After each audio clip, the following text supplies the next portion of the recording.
శ్రీ గురుభ్యో నమః. పరమాత్మ మానవులను తాము చేసుకోవలసినటువంటి కర్తవ్యాలన్నిటినీ చేసుకోమని దృఢమైనటువంటి సలహా ఇస్తున్నాడు.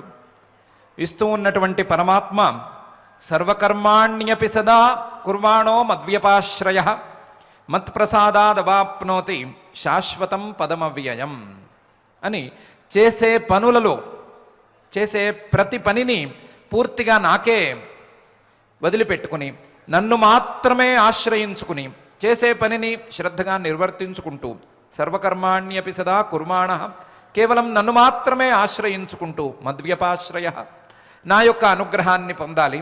నా అనుగ్రహాన్ని గనక పొందినట్లయితే మత్ ప్రసాదాత్ అవాప్నోతి శాశ్వతం పదం అవ్యయం. నా యొక్క అనుగ్రహం ద్వారా శాశ్వతమైనటువంటి అవ్యయమైనటువంటి సుఖాన్ని, అఖండమైనటువంటి ఆనందాన్ని మానవుడు పొందగలుగుతాడు అని చెప్తున్నాడు. దానికి కావలసినటువంటి మధ్యలో జరిగేటువంటి లేదా మధ్యలో సాధించుకోవలసినటువంటి సాధనాలను గురించిన కూడా ప్రస్తావనలను పరమాత్మ ఇంతకుముందు శ్లోకాలలో చేశాడు. ఒకే మాట చెప్తున్నాడు, మీరు చేసుకోవలసినటువంటి కర్తవ్యాలన్నిటినీ నన్ను ఆశ్రయించుకుని చేయాలి. మీరు చేసుకోవలసినటువంటి కర్తవ్యాలను ఫలితాలను ఆశించి చేయరాదు అనే మాట పరమాత్మ మళ్ళీ మళ్ళీ చెప్పుకుంటూనే వస్తున్నాడు. అందులో భాగంగానే తాను చెప్పదలుచుకున్నటువంటి ఈ విషయాన్ని మరింత బలంగా, మరింత దృఢంగా మన మనసులలో నాటేందుకు పై 2 శ్లోకాలను పరమాత్మ ఇలా ప్రయోగిస్తున్నాడు. చేతసా సర్వకర్మాణి మయి సన్యస్య మత్పరః బుద్ధియోగముపాశ్రిత్య మచ్చిత్త సతతం భవ అని మొదటి శ్లోకంలోను, అలాగే మచ్చిత్త సర్వదుర్గాణి మత్ప్రసాదాత్ తరిష్యసి అథ చేత్వమహంకారాత్ నశ్రోష్యసి వినంక్ష్యసి అని 2వ శ్లోకంలోను. మొదటి శ్లోకంలో ఇలా అంటున్నాడు, చేతసా సర్వకర్మాణి సన్యస్య మయి మత్పరః అని.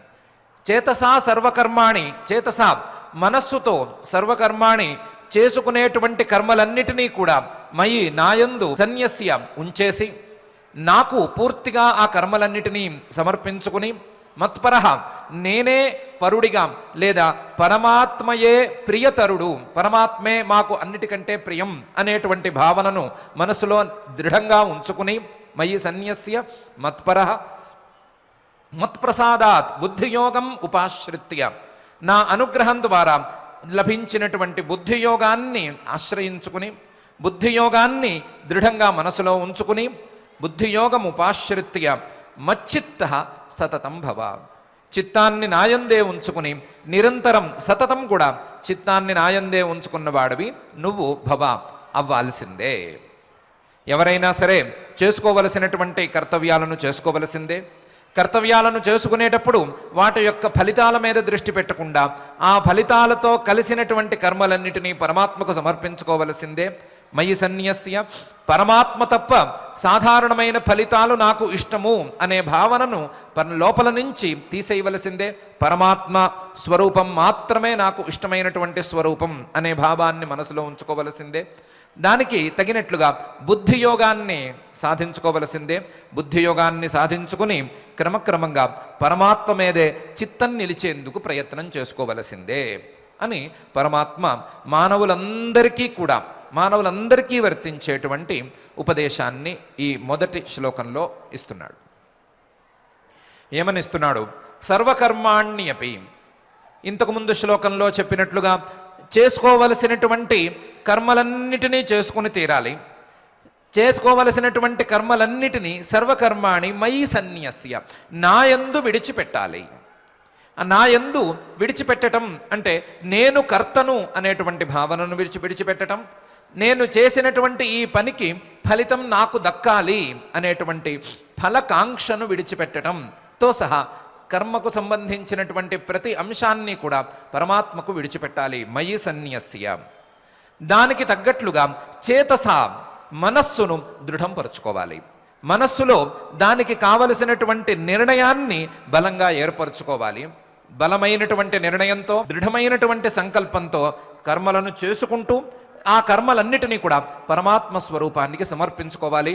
వాటికి కర్తను నేను అని భావించరాదు, ఆ కర్మలకు ఫలితం నాకు కావాలి అని కాంక్షించరాదు అని పరమాత్మ నిర్దేశిస్తున్నాడు.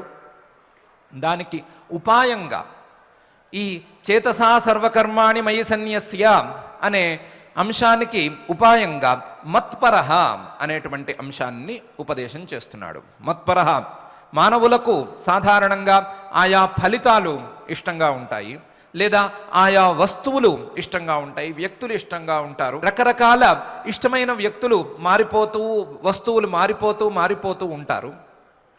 కానీ అవేవీ ప్రియమైనటువంటివి కావు.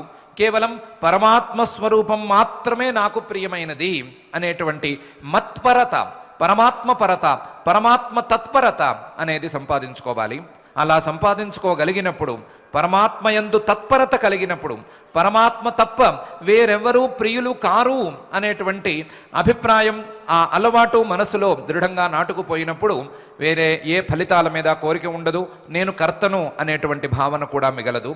కాబట్టి మత్పరతను సాధించి, పరమాత్మ తత్పరతను సాధించి, పరమాత్మ స్వరూపంలో చేసుకునేటువంటి ప్రతి కర్మను సన్యాసం చేసుకునేటువంటి ప్రతి కర్మను సమర్పణ చేసుకునేటువంటి అభ్యాసాన్ని మానవులు చేసుకోవాలి అని పరమాత్మ అంటున్నాడు. దానికి తగినట్లుగా దృఢమైనటువంటి నిర్ణయాన్ని, దృఢమైనటువంటి సంకల్పాన్ని కలిగి ఉండమని ఉపదేశం చేస్తున్నాడు. చేతసా సర్వకర్మాణి మయి సన్యస్య మత్పరః.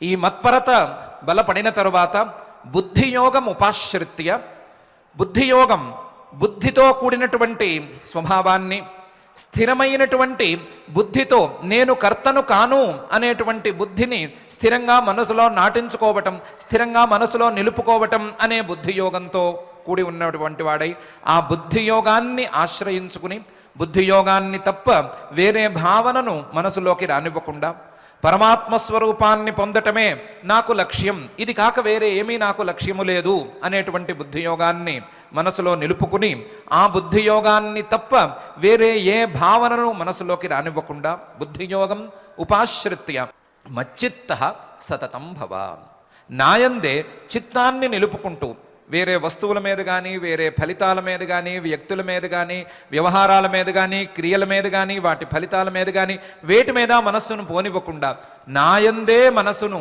నిలుపుకుంటూ, నాయందు మనసును నిలుపుకోవటం ద్వారా బుద్ధియోగాన్ని బలపరుచుకుంటూ నీవు నీ జీవితాన్ని గడపవలసింది అని పరమాత్మ ఈ శ్లోకంలో ఒక సార రూపమైనటువంటి ఉపదేశాన్ని చేస్తున్నాడు. సర్వకర్మాణ్యపి సదా కుర్వాణో మద్వ్యపాశ్రయః మత్ప్రసాదాదవాప్నోతి శాశ్వతం పదమవ్యయం అని చెప్పినటువంటి అంశానికే చిన్నపాటి వ్యాఖ్యానాన్ని కూడా మళ్ళీ చేస్తున్నాడు.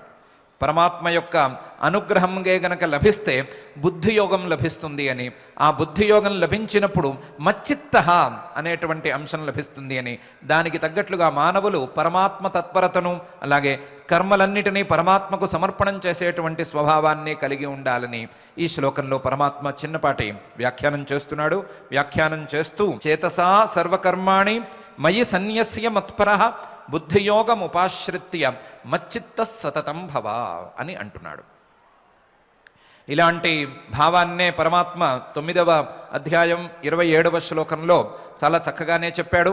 యత్ కరోషి యదశ్నాసి యజ్జుహోసి దదాసి యత్ తపస్యసి కౌంతేయ తత్ కురుష్వ మదర్పణం అనేటువంటి శ్లోకంలో యజ్జుహోషి యత్ కరోషి, నువ్వు ఏం చేస్తున్నా సరే, ఏ పనులు చేస్తున్నా సరే, అది లౌకికమైనటువంటి ప్రాపంచికమైనటువంటి పని అయినా సరే, లేదా వైదికమైనటువంటి విహితమైనటువంటి కర్మ అయినా సరే, యత్ కరోషి యదశ్నాసి, నీవు తింటున్నటువంటి ఏ తిండి అయినా సరే, తినటం అనే క్రియ అయినా సరే, యజ్జుహోషి, అలా కాకుండా నీ శరీర స్థితికి ఉపయోగపడేటువంటి క్రియ కాకుండా వైదికమైనటువంటి క్రియ అయినా సరే, హోమాది క్రియలైనా సరే, దదాసి, నీవు చేసేటువంటి దాన క్రియలైనా సరే, యత్ తపస్యసి, నీవు చేసేటువంటి శారీర మానస వాచక తపస్సులైనా సరే, ఏమైనా సరే, తత్ సర్వం మయి అర్పణం కురుష్వ, నాయందు వాటిని సమర్పించేసుకో. వాటి మీద ఏ రకమైనటువంటి కర్తృత్వ భావాన్ని ఉంచుకోవద్దు, ఏ ఫలాకాంక్షను పెంచుకోవద్దు అని చెప్పినటువంటి అంశాన్నే మరొకసారి పరమాత్మ ఉపసంహారం చేస్తూ చెప్తున్నాడు. దాన్ని ప్రకృత సందర్భోచితంగా కూడా మలిచి వెనకాల శ్లోకానికి వ్యాఖ్యానంగా ఒక సారరూపమైనటువంటి ఉపదేశంగా కూడా మనందరి ముందు ఉంచుతూ చేతసా సర్వకర్మాణి మయి సన్యస్య మత్పరః బుద్ధియోగముపాశ్రిత్య మచ్చిత్త సతతం భవ అని అంటున్నాడు. పరమాత్మయందు ఈ మచ్చిత్తత, పరమాత్మ తప్ప చిత్తంలో ఏ రూపము నిలవని స్థితే గనక వచ్చినట్లయితే ఏం ఫలితం వస్తుంది అనే విషయాన్ని పరమాత్మ 2వ శ్లోకంలో ఇలా అంటున్నాడు. మచ్చిత్త సర్వదుర్గాణి మత్ప్రసాదాత్ తరిష్యసి అథ చేత్వమహంకారాత్ న శ్రోష్యసి వినంక్ష్యసి అని. మచ్చిత్త నిరంతరం నన్నే చిత్తంలో ఉంచుకోవటం వలన, నిరంతరం చిత్తంలో నా యొక్క రూపం తప్ప మరొక ఏ వ్యక్తి వస్తువు లేకుండా ఉంచుకోవటం వలన, చిత్తాన్ని పరిశుద్ధంగా ఉంచుకోవటం వలన మచ్చిత్త సర్వదుర్గాణి దాటటానికి కష్టమైనటువంటివి లేదా వెళ్ళటానికి కష్టమైనటువంటి స్థానాలు లేదా ఏ రకమైనటువంటి కష్టాలైనా సరే సర్వదుర్గాణి మత్ప్రసాదాత్ తరిష్యసి, నా యొక్క అనుగ్రహం ద్వారా నీవు తరిష్యసి దాటగలుగుతావు. దాటడానికి కష్టమైనటువంటి ఏ కష్టాన్నైనా సరే, ఏ దుర్గమమైనటువంటి దుఃఖాన్నైనా సరే నా యొక్క అనుగ్రహం ద్వారా నీవు దాటగలుగుతావు. మత్ప్రసాదాత్ తరిష్యసి.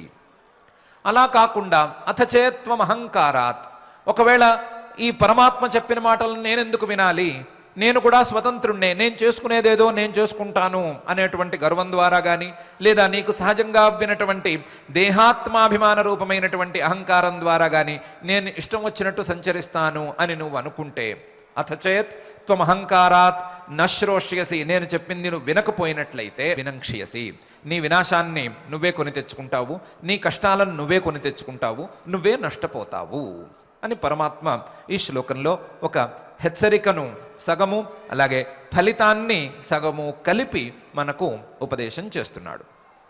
అందులో మొదటి భాగంలో పరమాత్మనే చిత్తంలో స్థిరంగా ఉంచుకోవటం ద్వారా కలిగేటువంటి ఫలితాన్ని నిర్దేశిస్తున్నాడు. 2వ భాగంలో పరమాత్మ యొక్క ఉపదేశాన్ని వినకపోతే జరిగేటువంటి దుష్ప్రయోజనాన్ని వివరిస్తున్నాడు. 2వది హెచ్చరిక, మొదటిది మనకు అనుకూలమైనటువంటి ఫలిత ప్రదర్శనం. మచ్చిత్త సర్వదుర్గాణి మత్ప్రసాదాత్ తరిష్యసి అనే మాట అంటున్నాడు. నన్నే గనక చిత్తంలో స్థిరంగా ఉంచుకోగలిగినట్లయితే నా యొక్క అనుగ్రహం ద్వారా దాటటానికి కష్టంగా ఉండే ప్రతి కష్టాన్ని దాటగలుగుతాడు. దాటటానికి కష్టమైనటువంటి సంసార దుఃఖాలన్నిటినీ దాటగలుగుతాడు. దాటటానికి కష్టమైనటువంటి అవిద్య అనేటువంటి కష్టాన్ని కూడా దాటగలుగుతాడు. అజ్ఞానాన్ని, దాని ద్వారా వచ్చేటువంటి సంసారాన్ని, దాని ద్వారా వచ్చేటువంటి కామక్రోధాదులని అన్ని కష్టాలను దాటి వెళ్ళగలుగుతాడు. నా యొక్క ప్రసాదం వలన, నా యొక్క అనుగ్రహం వలన మానవుడు దాటరాని కష్టం అంటూ ఏదీ ఉండదు, అన్ని కష్టాలను దాటగలుగుతాడు. మచ్చిత్త మత్ప్రసాదాత్ సర్వాణి దుర్గాణి అతి తరిష్యతి. మచ్చిత్త సర్వదుర్గాణి మత్ప్రసాదాత్ తరిష్యసి. ఇది ఫలితవచనం, లేదా ఇది నన్ను చిత్తంలో ఉంచుకోవటం ద్వారా మానవులు కలిగించుకోగలిగినటువంటి ఫలితం. అలా కాకుండా ఎవరైనా వినే నువ్వైనా లేదా మరెవరైనా సరే, నేను స్వతంత్రుణ్ణి, నేను చేసుకోగలిగింది లేదా నాకు ఇష్టమైంది ఏదో నేను చేస్తాను, నేను చేసుకోవలసినటువంటి పనులలో ఇతరుల జోక్యం ఎందుకు, లేదా నాకు నచ్చిన పనులు నేను చేసుకోవటానికి ఎవరు అడ్డము అని ఎవరైనా అనుకుంటే, ఈ రకంగా గనక గర్వంతో ఎవరైనా వ్యవహరిస్తే, పరమాత్మనైనటువంటి నా యొక్క ఉపదేశాలను ఎవరైనా వినకపోతే, అథచేత్వం అహంకారాత్ నశ్రోష్యసి వినంక్ష్యసి, నీ నష్టాన్ని నువ్వే కొని తెచ్చుకుంటావు. ఏ రకంగా నష్టపోతావు అంటే, నా యొక్క స్వరూపాన్ని చిత్తంలో ఉంచుకోవటం ద్వారా దాటగలిగినటువంటి కష్టాలను కొని తెచ్చుకుంటావు. వాటిని దాటలేక వాటినే కష్టాలను నిరంతరం అనుభవిస్తూ దాటగలిగి ఉండి కూడా దాటలేని నష్టాన్ని నువ్వు కొని తెచ్చుకుంటావు అని పరమాత్మ ఈ శ్లోకంలో అంటున్నాడు. మొదటి ఫలితం చక్కగా చెప్తున్నాడు, రెండవ హెచ్చరికను కూడా పరమాత్మ చక్కగానే చేస్తున్నాడు. విధివాక్యాలను కానీ శాస్త్రవాక్యాలను కానీ పరమాత్మ యొక్క ఉపదేశ వాక్యాలను కానీ వినకపోతే, విని వాటిని ఆచరణలో పెట్టకపోతే, విని వాటిని ఆచరణలో ఎంతో కొంత పెట్టాలి అని అనుకోకపోతే మానవులు పడరాని కష్టాలను పడతారు అనే విషయాన్ని పరమాత్మ స్పష్టంగానే చెప్పేస్తున్నాడు. అలా కాకుండా పరమాత్మ చెప్పినటువంటి మాట విని పరమాత్మ యొక్క ఉపదేశాన్ని సరి అయిన రీతిలో అర్థం చేసుకుని ఆ ఉపదేశానికి తగినట్లుగా వ్యవహరించుకుంటూ చేయవలసినటువంటి కర్తవ్యాలను చేసుకుంటూ ఆ కర్తవ్యాలకు ఫలితాలను, ఆ కర్తవ్యం యొక్క కర్తృత్వాన్ని పరమాత్మకే సమర్పించుకుంటూ పరమాత్మను మనసులో ఉంచుకునేటువంటి ప్రయత్నం చేసుకోగలిగినట్లయితే మానవులు కష్టాలను దాటి సుఖ తీరాన్ని పొందుతారు అని పరమాత్మ తన యొక్క ఆకుతాన్ని ఈ శ్లోకంలో చక్కగా వెల్లడిస్తున్నాడు. హెచ్చరికగా కనిపిస్తున్నటువంటి నిజాన్ని చెప్తున్నాడు, నిజమైనటువంటి హెచ్చరికను కూడా చేస్తున్నాడు. చేస్తూ మచ్చిత్తః సర్వదుర్గాణి మత్ప్రసాదాత్ తరిష్యసి అథ చేత్వమహంకారాత్ నశ్రోష్యసి వినంక్ష్యసి అని.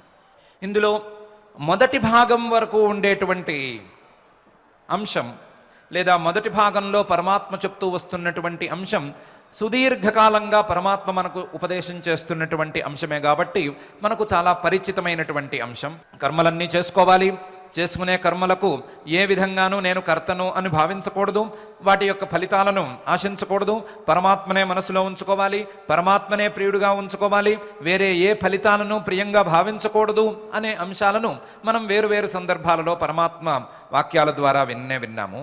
కానీ అథచేత్వమహంకారాత్ నశ్రోష్యసి వినంక్ష్యసి అని మొదటిసారి పరమాత్మ నోటి గుండా మనం వింటున్నాం. ఒకవేళ గనక నీకే అహంకారమే ఉండి ఆ అహంకారంతో పరమాత్మ చెప్పింది నేను వినను అని నువ్వు అనుకునేట్లయితే నష్టాన్ని కొని తెచ్చుకున్నట్లే అని పరమాత్మ చాలా స్పష్టంగా అంటున్నాడు. అహంకారం ద్వారా, అహంకారంతో శాస్త్రవిహితమైనటువంటి పరమాత్మ చెప్పినటువంటి మాటలను తిరస్కరించకూడదు అనే విషయాన్ని స్పష్టంగానే చెప్తున్నాడు. అహంకారం కూడదు అనే మాట చెప్తున్నాడు.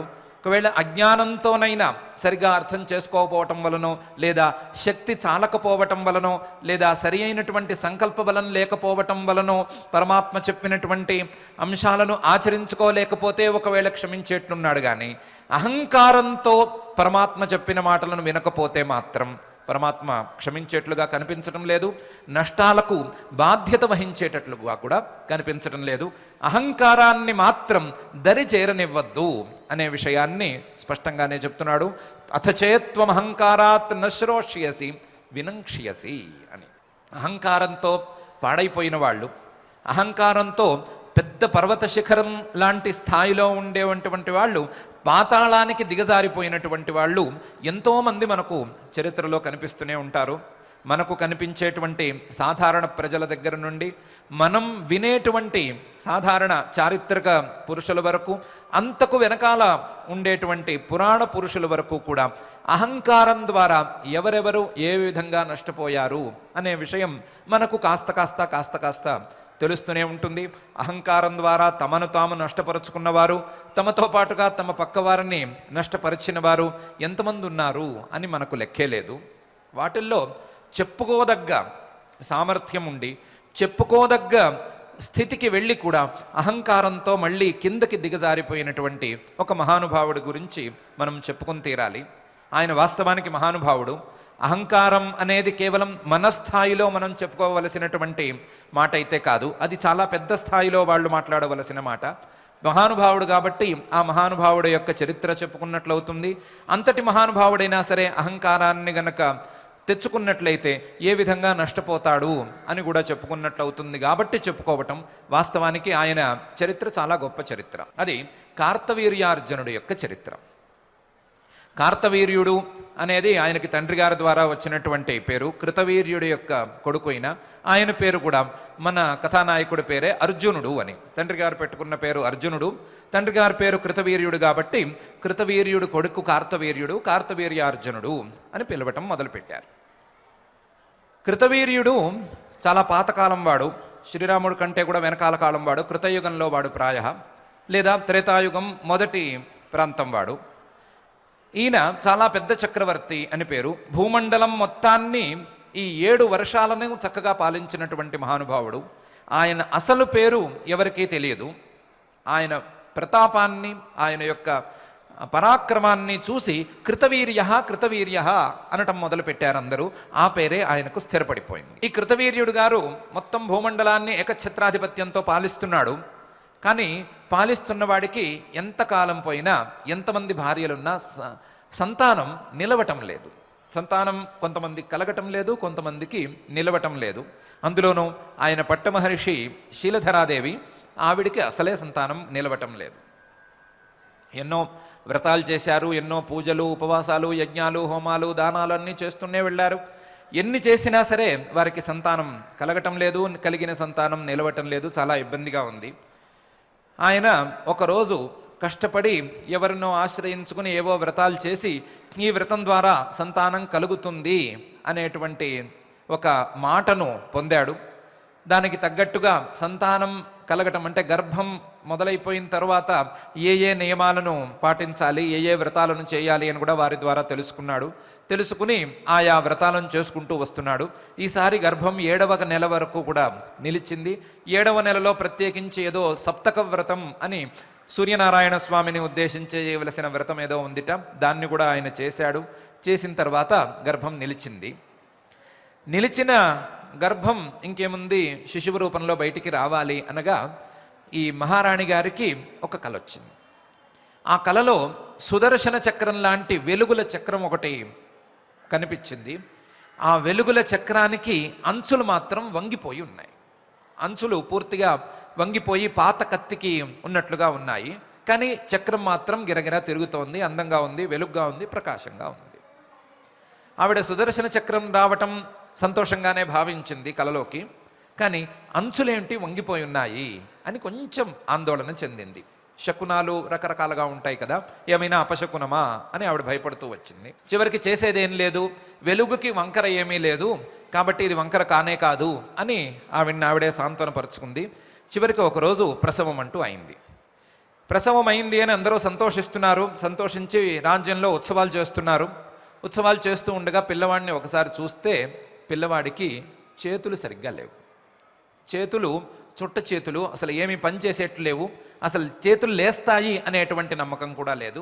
అలాంటి వాడు పుట్టాడు. పిల్లవాడు పుట్టాడు. పుట్టినందుకు సంతోషించాలా, చేతులు బాగాలేనందుకు బాధపడాలా, రాజుగారికి అర్థం కాలేదు. అర్థం కాక చేసేదేమీ లేక పిల్లవాడు బాగున్నాడు, చూడడానికి మంచి లక్షణాలతో ఉన్నాడు కదా అని అర్జునుడు అని మంచి పేరే పెట్టుకున్నాడు. పిల్లవాడిని చేసేందుకేమీ లేదు, చేతులు లేవు, సరిగ్గా పని చేయవు అంటే దాదాపు లేవవు, దాంతో ఏ పని చేయలేడు పిల్లవాడు. ఆ పరిస్థితిలో అతన్ని విద్యాభ్యాసానికి వేశారు. విద్యాభ్యాసానికి వేస్తే మాత్రం పిల్లవాడు చాలా చురుగ్గా చదువు నేర్చుకున్నాడు. చాలా చురుగ్గానే చదువుల్లో ఉన్నాడు. మనకు తెలిసిన విధానం ప్రకారం ఏదైనా చిన్న అవయవ లోపం పొరపాటున ఉంటే ఆ అవయవంతో చేయవలసినటువంటి పనులను తప్ప ఆ అవయవ లోపం ఉన్నవాళ్ళు మిగతా పనుల్లో మనకంటే కూడా చాలా చాలా చాలా చాలా ముందుంటారు, చురుగ్గా ఉంటారు, చాలా మేధావులుగా ఉంటారు అని మనకు కూడా తెలిసిందే కదా. ఆ న్యాయం ప్రకారమో లేదా అతని జన్మ ప్రభావం ప్రకారమో అతను చాలా చదువుల్లో చురుగ్గా ఉన్నాడు.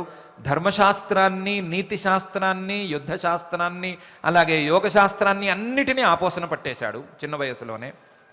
ఈ సర్వ విద్యలను నేర్చుకున్నటువంటి ఈ పిల్లవాడికి రాజ్యం ఇవ్వాలా వద్దా అనేటువంటి మీమాంస మాత్రం తండ్రి గారికి తెగలేదు.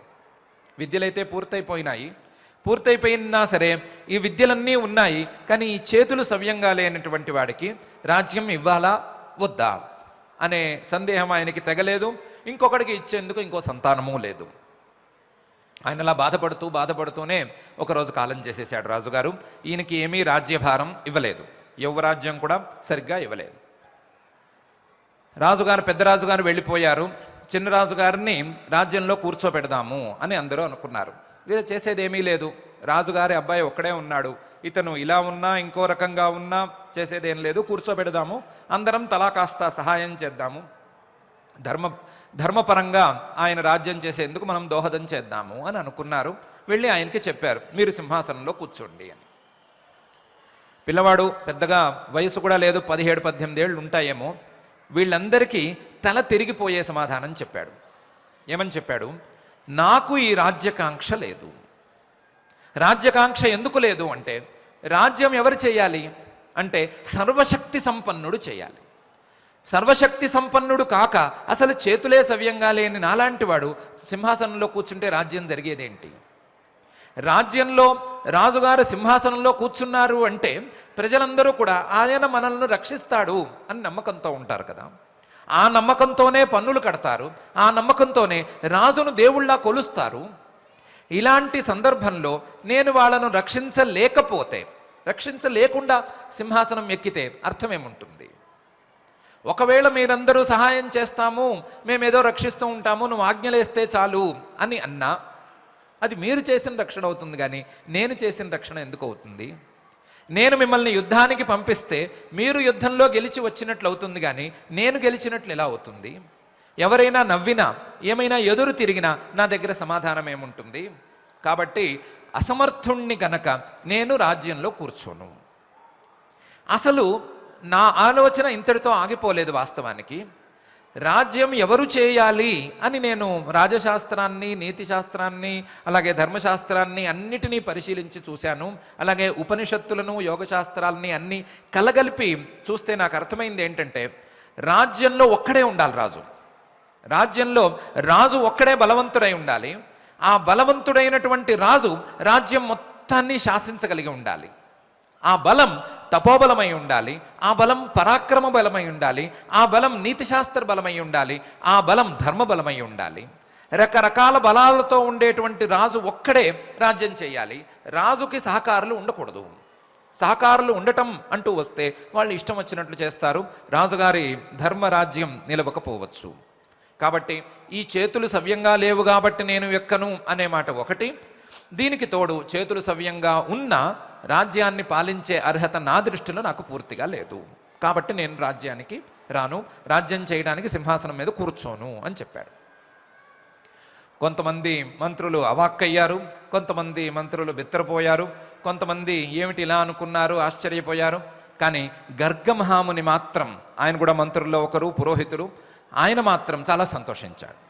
సంతోషించి ఇతనికి విద్యాబుద్ధులు సక్రమంగా ఎక్కినాయి, ఇతన్ని మంచి దారిలో నడిపించాలి, ఇలాంటి వాడే గనక రాజ్యంలో ఉంటే పరిస్థితి వేరుగా ఉంటుంది, కాబట్టి ఇతన్ని ఎలాగైనా సరే మంచి దారిలో నడిపించాల్సిందే అని అనుకున్నారు. అనుకుని అతన్ని ఏకాంతంలో పిలిచి, నువ్వు చెప్పిందంత బాగుంది, నువ్వు చెప్పింది అక్షర సత్యం, కానీ నువ్వు రాజుగారి అబ్బాయివి కాబట్టి నీ బాధ్యతను నువ్వు తీసుకోవటానికి సిద్ధపడాలి అంటే తిరస్కరించటం గొప్ప కాదు. నీ చేతుల్లో ఉండేటువంటి అసామర్థ్యం పోయేట్టుగాను, నువ్వు అనుకున్న సామర్థ్యాలన్నీ అబ్బేట్టుగాను నువ్వేమైనా ప్రయత్నం చేసుకోవాలి. దానికి తపస్సు చేయటం ఒకటే దారి.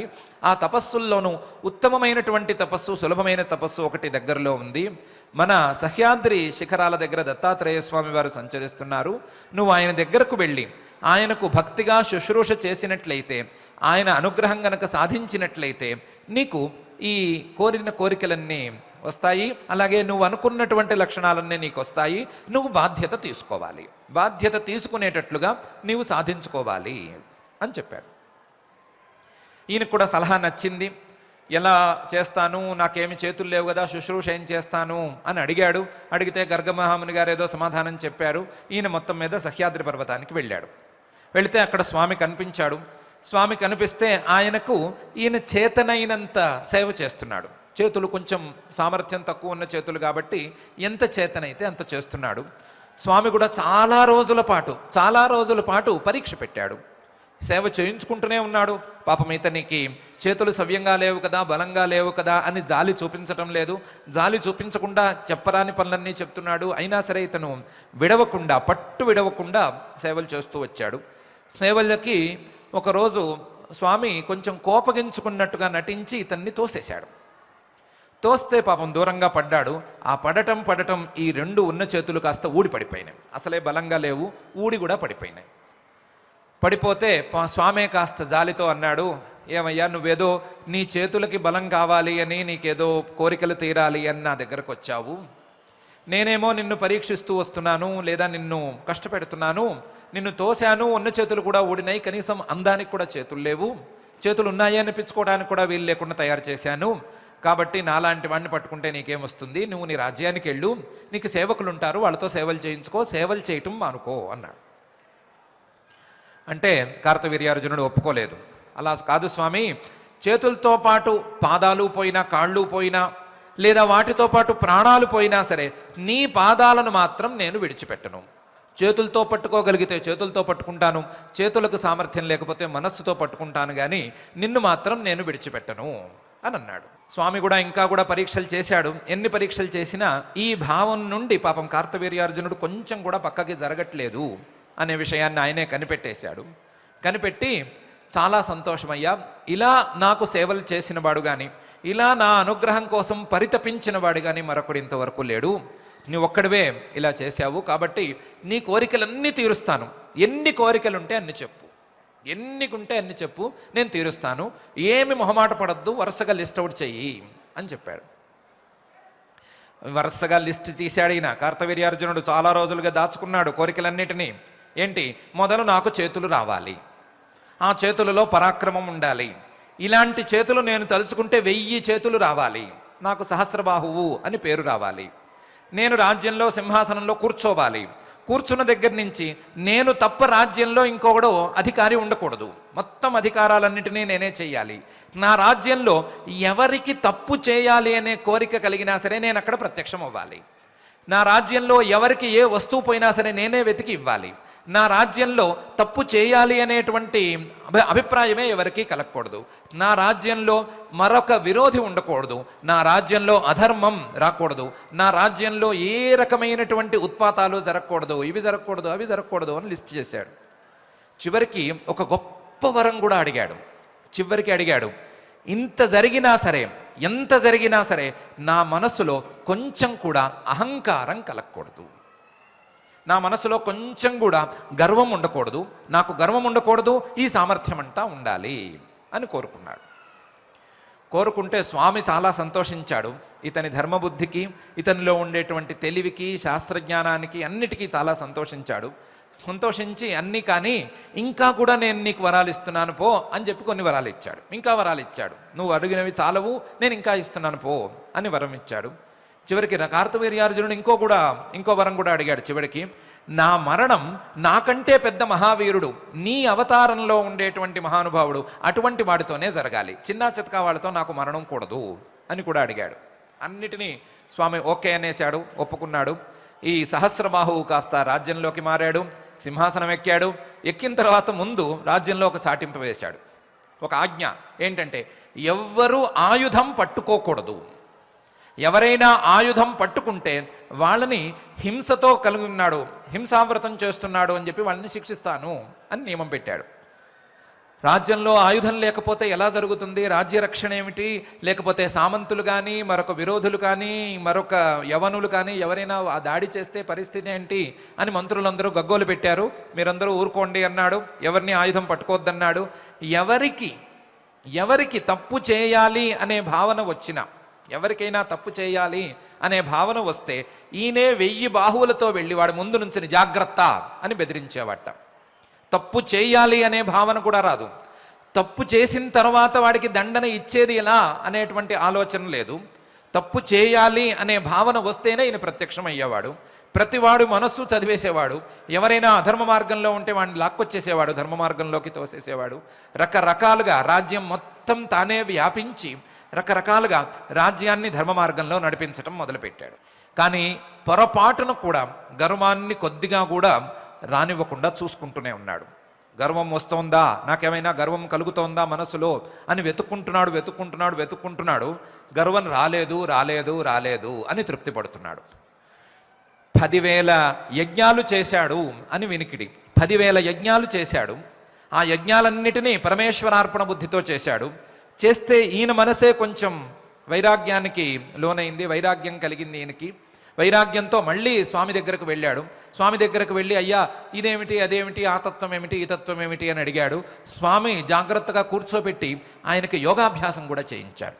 యోగాభ్యాసం చేయించి ఆ శిష్యుడి మీద వాత్సల్యంతో నెత్తి మీద చేయి పెట్టి హస్తమస్తక సంయోగం చేసి సమాధి స్థితిని కూడా కుదుర్చాడు. సమాధి స్థితి దాకా యోగంలో కూడా బలం పుంజుకున్నాడు కార్తవీర్యార్జునుడు. యోగ మార్గంలో వెళుతున్నాడు, కర్మ మార్గంలో వెళుతున్నాడు, రాజమార్గంలో వెళుతున్నాడు, ధర్మ మార్గంలో వెళుతున్నాడు. అన్నీ సవ్యంగా సాగుతున్నాయి. ఏ రోజుకా రోజు నా మనసులో గర్వం మొలకెత్తిందా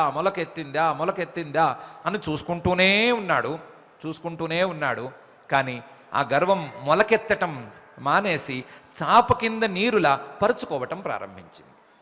ఎలా ప్రారంభించింది? గర్వం మొలకెత్తిందా అని ఈయన చూసుకుంటున్నాడు. మొలకెత్తలేదు అని మనస్సు సమాధానం చెప్తోంది. నాకు గర్వం లేదు అనే గర్వంతో మొదలైపోయింది. చాప కింద నీరులా గర్వం ప్రసరించటం మొదలుపెట్టింది. ఆ ప్రసరించటంలో భాగంగా ఆయన అందరినీ అవమానించడం మొదలుపెట్టాడు. ఇన్సల్ట్ చేస్తున్నాడు. మొదట్లో తన చుట్టూ ఉండేటువంటి పరివారాన్ని ఇన్సల్ట్ చేసేవాడు చిన్నగా. తర్వాత గురువులను, వాళ్ళందరినీ, పండితులని, వాళ్ళని ఇన్సల్ట్ చేయడం మొదలుపెట్టాడు. అది కూడా దాటిన తర్వాత దేవతలను కూడా ఇన్సల్ట్ చేసే స్థాయికి వెళ్ళిపోయాడు. చివరికి ఒకరోజు ఇంద్రుణ్ణి కూడా ఇన్సల్ట్ చేశాడు. అలా అందరినీ అవమానం చేయటం మొదలుపెట్టాడు. అవమానం చేస్తుంటే ఒకరోజు ఆయన వరం ఉంది కదా, గర్వం రాకూడదు అనేటువంటి వరం ఉంది కదా, ఆ వరానికి తగినట్లుగా స్వామి దయతో వాయుదేవుడు వచ్చాడు. వాయుదేవుడు వచ్చి, రాజా నీ మనసులో కాస్త గర్వం మొలకెత్తుతోంది, నీకు తెలియటం లేదు, అందరినీ అవమానిస్తున్నావు, గర్వం విషయంలో నువ్వేమీ భ్రమపడవద్దు, దాని విషయంలో జాగ్రత్తగా ఉండాలి అని ఉపదేశం చేశాడు. చేసినప్పుడు ఈయన జాగ్రత్తగానే విన్నాడు. అవునవును, గర్వం యొక్క రూపాలు రకరకాలుగా ఉంటాయి, గర్వం ఎప్పుడూ ఒకే రకంగా ఉండదు, గర్వం ఉన్నవాడు ఎప్పుడు బోర విరుచుకునే ఉంటాడని నియమమేమీ లేదు, గర్వం ఉన్నవాడు వినయంగా కూడా నటిస్తాడు, వినయంగా ఉండేవాళ్ళలో కూడా గర్వం ఉంటుంది, సాత్వికంగా నటించే వాళ్ళలో కూడా గర్వం ఉంటుంది, గర్వం యొక్క రూపాలను మనం కనిపెట్టడం కష్టం, కాబట్టి ఈయన చెప్తున్నట్లుగా నాలో గర్వం ప్రవేశించే ఉంటుంది, జాగ్రత్త పడాల్సిన అవసరం ఉంది అనే మాట అనుకున్నాడు. మళ్ళీ జాగ్రత్త పడుతూనే ఉండగా కూడా మళ్ళీ తెలియకుండా గర్వం ప్రవేశించింది. ప్రవేశిస్తే ఈసారి లాభం లేదనుకున్నాడో ఏమో స్వామి అగ్నిదేవుణ్ణి పంపించాడు. అగ్నిదేవుడు బ్రాహ్మణ రూపంలో వచ్చాడు. వచ్చి నాకు ఆకలిగా ఉంది అని అడిగాడు. అడిగితే దాన్ని ఏముంది మేము తీర్చేస్తామన్నాడు. వచ్చిన బ్రాహ్మడు నా ఆకలి పెద్దది అన్నాడు. మా సంపద మీ ఆకలి కంటే పెద్దది అన్నాడు ఈయన. అయితే నేను అన్నిటినీ తినేస్తాను, నాకు ఎవరు అడ్డం పడకుండా నువ్వు కాపలా కాయాలి అన్నాడు వచ్చిన బ్రాహ్మడు. అప్పుడు ఒకసారి తేరిపార చూస్తే వచ్చింది అగ్నిదేవుడు అని ఈయన కూడా తెలిసింది.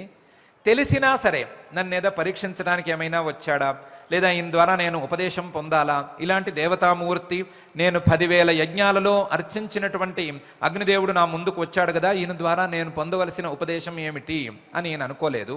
అనుకోకుండా అగ్నిదేవుడంతటి వాడే నా దగ్గరకు వచ్చి కోరితే నేను కాపలా కాయక్కర్లేదా, నీకేం భయం లేదు కోరుకో, నీకేం భయం లేదు, ఏం కావాలంటే అది కాల్చి తినేసేయి అని వదిలేశాడు. ఈ అగ్నిదేవుడు ఊరుకోకుండా అన్నిటినీ కాల్చేశాడు. వనాలని లేదా భవనాలని అన్నిటినీ కాల్చుకుంటూ వెళ్ళాడు. చివరికి వశిష్ఠ మహర్షి ఆశ్రమాన్ని కూడా దహించేశాడు. వశిష్ఠ మహర్షి గారు ఆశ్రమంలో ఏదో హాహాకారాలు వినిపిస్తున్నాయి కదా అని ఒకసారి కళ్ళు తెరిచి చూస్తే ఎదురుకుండా అగ్ని భక్షిస్తున్నాడు. ఈ అగ్నికి కాపలా కాస్తూ వెనకాల కార్తవీర్యుడు ఉన్నాడు. ఆయనకి కోపం వచ్చి నీవు అనవసరంగా నీ యొక్క అహంకారానికి లోనై, నీ అహంకారానికి తగినట్లుగా ఈ అగ్నిని ఇష్టం వచ్చినట్లు ముని ఆశ్రమాలను కూడా మింగేట్లుగా నువ్వు కాపలా కాస్తున్నావు. కేవలం నీ అహంకారంతోనే ఇంత దాపురించింది. కాబట్టి ఏ ముని ఆశ్రమాలను నువ్వు దహిస్తున్నావో అటువంటి ముని ఆశ్రమాలలో పుట్టినటువంటి ముని కుమారుడు నిన్ను వధించుగాక అని శాపం పెట్టేశాడు. అప్పుడు కూడా కార్తవీర్యార్జునుడికి ఏమి కళ్ళు తెరుచుకోలేదు. అప్పుడు కూడా ఏమనుకున్నాడు, పేరుకి బ్రహ్మర్షి గారైనా, పేరుకి శాంతమూర్తి, కానీ శాపాలు మాత్రం చక్కగా పెడతాడు, శాపాలు పెట్టేవాడు శాంతమూర్తి ఎలా అవుతాడు అని అనవసరంగా వేరే మాట అనుకున్నాడు. కనీసం వశిష్ఠ మహర్షి గారంతటి వాడు శాపం పెడితే మనం శాప విమోచనం కోసం ఆయన కాళ్ళు పట్టుకోవాలి అనేటువంటి భావన కూడా ఈయన మనసులోకి రాలేదు. అహంకారం పూర్తిగా ఆవరించి ఉంది, అహంకారం పూర్తిగా ఆవరించి ఉంది. ఆ తర్వాతే ఈయన దివ్య రథం ఎక్కి స్వర్గానికి వెళ్ళాడు. స్వర్గంలో ఇంద్రుడిని ఏదో అవమానించాడు. ఇంద్రుడేమో వెళ్ళి శ్రీమన్ మహావిష్ణువుతో మొరపెట్టుకున్నాడు. శ్రీమన్ మహావిష్ణువు ఏం లేదు, ఈయన కోసం నేను పరశురామావతారంతో కిందకు వస్తున్నాను అని మాటిచ్చాడు. ఆయన పరశురామావతారంతో కిందకు వచ్చాడు. వచ్చిన తర్వాత ఈయన అనవసరంగా ఏదో సందర్భంలో జమదగ్ని మహర్షి గారితో ఒక ధేనువు కోసం తగాదా పెట్టుకున్నాడు. ఆ తగాదా చిలికి చిలికి గాలివానైంది.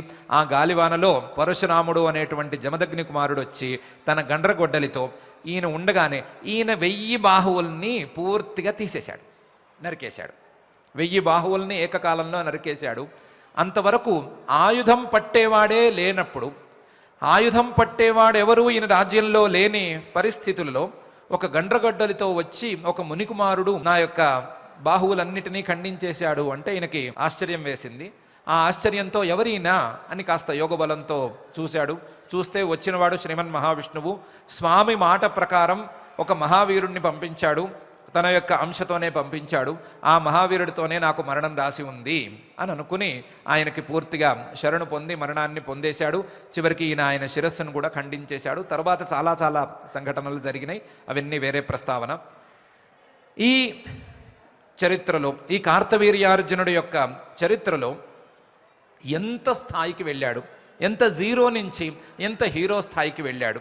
చేతులే లేని స్థితి నుండి సహస్రబాహు కింద ఎలా వెళ్ళాడు, రాజ్యానికి నేను పనికిరాను అనుకునేటువంటి స్థితి నుండి రాజ్యంలో నేను తప్ప ఎవరూ అధికారులు అక్కర్లేదు అనే స్థాయికి ఎలా వెళ్ళాడు, రాజ్యంలో ధర్మాన్ని ఎలా ప్రతిష్టాపన చేశాడు, ఆయన్ని తలుచుకుంటేనే పోయిన వస్తువులు తిరిగి వచ్చేటువంటి సామర్థ్యాన్ని ఎలా పొందాడు, ఆయన్ని తలుచుకుంటే ధర్మ మార్గంలో మానవులు నడిచేటట్లుగా ఎలా వరాలను పొందాడు, సామర్థ్యాన్ని పొందాడు.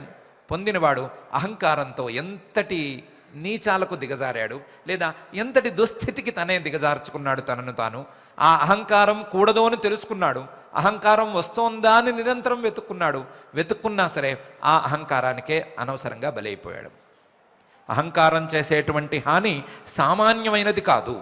ఎంతటి అసాధారణమైన ప్రతిభావంతులకైనా సరే, ఎంతటి అసాధారణమైన ప్రజ్ఞాశాలులకైనా సరే అహంకారం చాలా తీరని నష్టాన్ని కొని తెస్తుంది అని చెప్పడానికి కార్తవీర్యార్జునుడి ఉదాహరణే సరి అయిన ఉదాహరణ.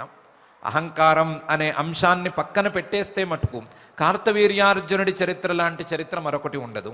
ఎంత సున్నా స్థాయి నుండి, ఏమీ లేని స్థాయి నుండి మహోన్నతమైనటువంటి శిఖర స్థాయికి ఎదగటానికి మానవుడు ఏ ప్రయత్నం చేయాలి, ఎలా ప్రయత్నం చేయాలి, పట్టు వదలకుండా ఎలా నిలవాలి అనటానికి కూడా కార్తవీర్యార్జునుడే ఉదాహరణ. అలాగే తపోమహిమకు, యోగాభ్యాస మహిమకు, లేదా సమాధి స్థితికి, రాజ్య రక్షణకు, వీటన్నిటికీ పరిపూర్ణమైనటువంటి మంచి ఉదాహరణ కార్తవీర్యార్జునుడే. ఆయన పేరు తలుచుకుంటేనే పోయిన వస్తువులు తిరిగి వస్తాయి అంటారు. ఆయన పేరు తలుచుకుంటే దొంగలు ఇళ్లలో పడరు అంటారు. లేదా ఆయన పేరు తలుచుకుంటే దొంగతనం చేయబడినటువంటి వస్తువులు మళ్ళీ తిరిగి వస్తాయి అంటారు. రకరకాల ప్రభావాలు ఉండేటువంటి మహానుభావుడు. మంత్రశాస్త్రంలో ఒక దేవతగా కీర్తించబడేటువంటి మహానుభావుడు ఆయన. అంతటి మహానుభావుడైనా సరే చిన్నపాటి అహంకారానికి లొంగితే చివరికి తన వినాశాన్ని తానే కొని తెచ్చుకున్నట్లయింది అనే విషయాన్ని మనం గుర్తించుకోవాలి. గుర్తించుకుంటూ పరమాత్మ చెప్పినటువంటి అంశాన్ని కూడా అథచేత్వమహంకారాత్ నశ్రోష్యసి వినంక్ష్యసి అనేటువంటి హెచ్చరికను కూడా మనం మనసులో ఉంచుకోవాలి. ఉంచుకుంటూ మనకి ఉండేది, మనకు ఉండేటువంటి సామర్థ్యం, మనకు ఉండేటువంటి సంపదలు, మనకు ఉండేటువంటి స్వతంత్రత, ఇవన్నీ కూడా పరిమితమైనటువంటివి. ఇవి ఒక కాల పరిమితికి లేదా ఒక సామర్థ్య పరిమితికి లోబడి ఉండేటువంటివి. వీటి ద్వారా మనం అహంకరించవలసింది అనేది ఏమీ లేదు. వీటి ద్వారా మన గొప్పతనం అనేది లేనే లేదు. మన గొప్పతనాలన్నీ కాలగర్భంలో కలిసిపోవలసినవే అనేటువంటి భావాన్ని మనసులో ఉంచుకుంటూ మన గొప్పతనాన్ని మించి, మన సామర్థ్యాన్ని మించి ఉండేటువంటి ఆ పరమాత్మ చెప్పినటువంటి ఉపదేశాలన్నిటినీ పాటించటమే మనకు ఉండేటువంటి ఏకైక మార్గం అనేటువంటి నిర్ణయాన్ని మనం తీసుకోవలసిన అవసరం ఉంది. పరమాత్మ చెప్పినటువంటి మాట, వీటికి ఎదురు చెప్పేటువంటి ధైర్యం మనకు ఏ క్షణాన కలుగరాదు అని పరమాత్మ మనసులో భావిస్తున్నాడు. ఆ భావనతోనే ఈ రకమైన ఉపదేశం చేస్తున్నాడు. మనం అయితే అలాంటి వాళ్ళము కాము. మనం ఏదో కాస్త చిన్న చిన్న గొప్పదనాలని మనసులో ఉంచుకున్నా, మేము ఆ విషయంలో గొప్ప, పదవిలో గొప్ప, లేదా సంపదలో గొప్ప, మరొక దాంట్లో గొప్ప అని చిన్న చిన్న ఇవి గొప్పదనాలని మనసులో ఉంచుకున్నా, మరి పరమాత్మకు ఎదురు చెప్పేంత గొప్పదనాన్ని మనమేమి భావించటం లేదు. కాబట్టి మనం ఈ చిన్న చిన్న గొప్పదనాలని కూడా తగ్గించుకుంటూ, మన పక్కవారి కంటే మనం గొప్ప అనేటువంటి భావనను తగ్గించుకుంటూ, అహంకారాన్ని మనసులోకి రానివ్వకుండా, అహంకారంతో నిమిత్తం లేకుండా కేవలం పరమాత్మ చెప్పినటువంటి స్వకర్మాచరణ, ఆ స్వకర్మాచరణను పరమాత్మలో సమర్పించుకోవటం, తద్వారా పరమాత్మ తత్పరతను సాధించుకోవటం, పరమాత్మనే చిత్తంలో స్థిరంగా ఉంచుకోవటం అనేటువంటి అంశాలను సాధించుకునే ప్రయత్నం చేద్దాం. ఆ ప్రయత్నానికి పరిపూర్ణమైనటువంటి రీతిలో అహంకారాన్ని పక్కకి తోసి, కనీసం కార్తవీర్యార్జునుడికి వచ్చినటువంటి లేశమాత్రమైన అహంకారాన్ని కూడా మనలోకి దరిజేరనివ్వకుండా సహకరించవలసిందిగా ఆ అఖిలాండకోటి బ్రహ్మాండ నాయకుడు దేవదేవుడు శ్రీ వెంకటేశ్వర స్వామి వారిని భక్తిగా ప్రార్థించుకుందాం.